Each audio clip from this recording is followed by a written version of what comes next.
teaching kids the value of money. That's what we're talking about this morning with Julie Freedman Smith from Parenting Power. Have you ever had this happen to you? Your child says, you know what, that doesn't cost anything, just use your credit card. You know, right? If you're having trouble teaching your kids the value of $1, you're not alone. I think all of us are going through this. I have kids of various ages going through, you know, my oldest has a part-time job now, so teaching about saving and that type of thing. Younger kids, though, when we're kind of getting into the dollars and cents of teaching them the value of money, Julie, you were saying there are two things that you really want to hammer home. One is, the first thing is that chores should not be connected to the financial reward. Now, why is that? Well, they can be. Like, if that's your family's decision, that's great. But what we hear from parents is, well, my kids don't really care about the money, so they're not doing their chores. And that may be. So I guess what I mean is that money is not necessarily the greatest motivator, especially if we're buying everything for our kids and they don't really need the money anyway.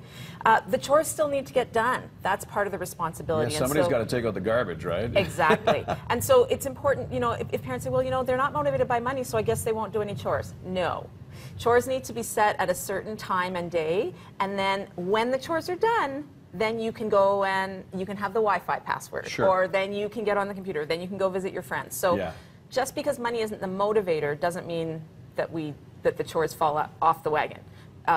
If you want to still link the money to chores, you could say, you know, the chores need to be done by such and such a time. If I don't have to nag you, you get paid. If I have to ask you more than once, you don't get paid. You still need to do the chore. So that's one way to do it. But, you know, it doesn't have to be. The two don't have to be related. And we have a whole bunch of information about allowance in our Teaching Kids About Money podcast, which is on sale today from our website. So if parents want more answers, they can get those there for sure. Great. Okay. Now, when it comes to money, and you're saying that kids learn by actually physically using it, the 5s and 10s, and getting change and counting the change and that type of thing. And they also learn by making mistakes with it, right? Yes. So oftentimes when we're teaching kids about money, first of all, if we want kids to read, we give them a book. If we want kids to learn math, we give them blocks and things to count. If we want kids to learn about money, they have to have money to use and spend and save and charity, give away. So they need to be using it, and plastic doesn't, it's not concrete. It doesn't make any sense. In fact, adults do better when they have money in their pocket, and then when the money is gone, there's no more money to spend, as opposed to the credit cards, right?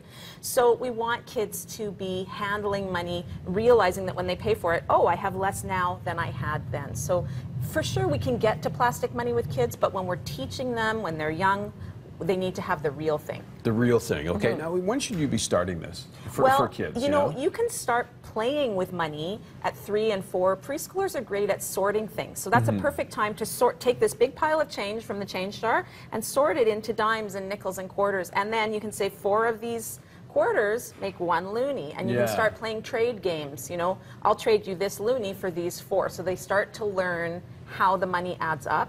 And then have them go shopping in your pantry. Okay. So that they, you know, put some prices on things, and they have to hand you the money to take the thing, and then, or they can be the storekeeper, you can pay them money.